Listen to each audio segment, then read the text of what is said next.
I've tried holding back for a while on prediction videos with Winds of Winter, but I've found something that's pretty rock solid, so we're going to investigate it. It has to deal with Stannis, so if you're a Stannis fan, you may want to hear this and you may want to not hear this. This will only involve minor spoilers for the show, but there will be spoilers for Winds of Winter. So if you don't want to know anything about Winds of Winter or what's coming up in the show, then don't listen. If you do, you've been warned.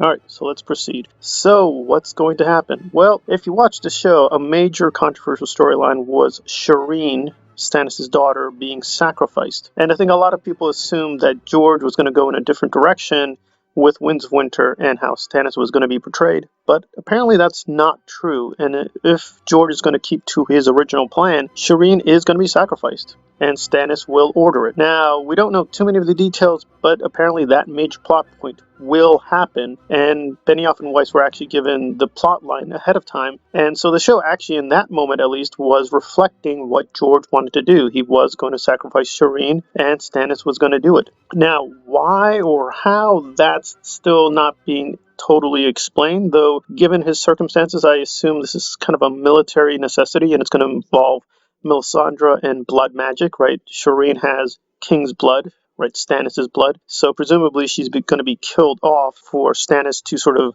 I guess, use her power or use the blood magic for some kind of purpose. I think we can also make some commonsensical assumptions, namely that Stannis is going to be alive for a lot of Winds of Winter, if not the whole book, and that presumably he's alive to give the order. I mean, technically, he could be dead. It could be one of his final orders before he dies, but presumably he will be alive when he orders his daughter to be burned. Now, if you read the books, this is pretty stunning because even though Stannis is portrayed as a very Machiavellian, kind of ruthless ruler, he is given a lot more psychological complexity, whereas I think the show, he kind of came off as robotic. He just seems to be doing it because he thinks he has a sense of destiny, and that's it. We're not giving really much details into his inner psychology, but the books are a little bit more detailed, and we do know he's a very heartless person in certain ways. Like, he doesn't seem to really believe Melisandre's religion. He's just using it to gain followers as well as gain power, but he does seem to love Shireen. So again, it's unreliable narration, so perhaps a lot of the passages we read where he seems to be in love with her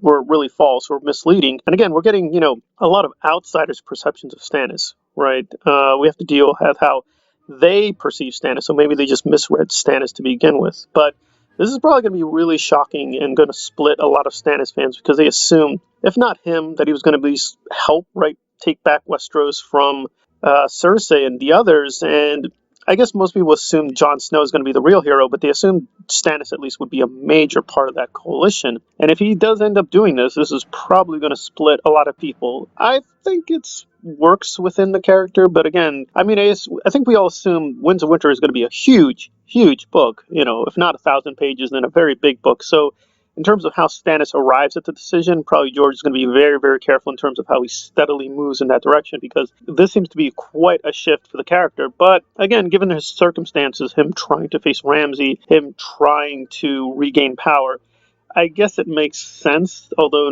at the end of the day, this makes him very close to Roose Bolton in many ways. I mean, him willing to kill his own daughter. So there you have it. If you were curious about one major plot line in Winds of Winter with Stannis, he is going to kill his daughter. Whether Melisandre seduces him or convinces him, or whether he convinces himself, he will end up doing it. So this is probably going to be a very controversial plot. Again, this is assuming George continues his original ideas. He might change his mind. Again, he's revising a lot of Winds of Winter, but I suspect this really much feels like George Martin. He really likes to, really be ambiguous and gray, and he likes to sometimes really radically shift the character. And again, that's been very controversial for readers, but again, I do think he's going to try to find a way to make this at least more palatable or understandable when he gets to it. But it's a pretty shocking moment. I mean, I was stunned when they did it in the show, and I think it's actually one of the few storylines they did really well. And it was still pretty shocking because it was really sudden, but given the circumstances, it was not justified, but you understand why Stannis did it. So we'll see how George handles the same issue when he comes to it in Winds of Winter.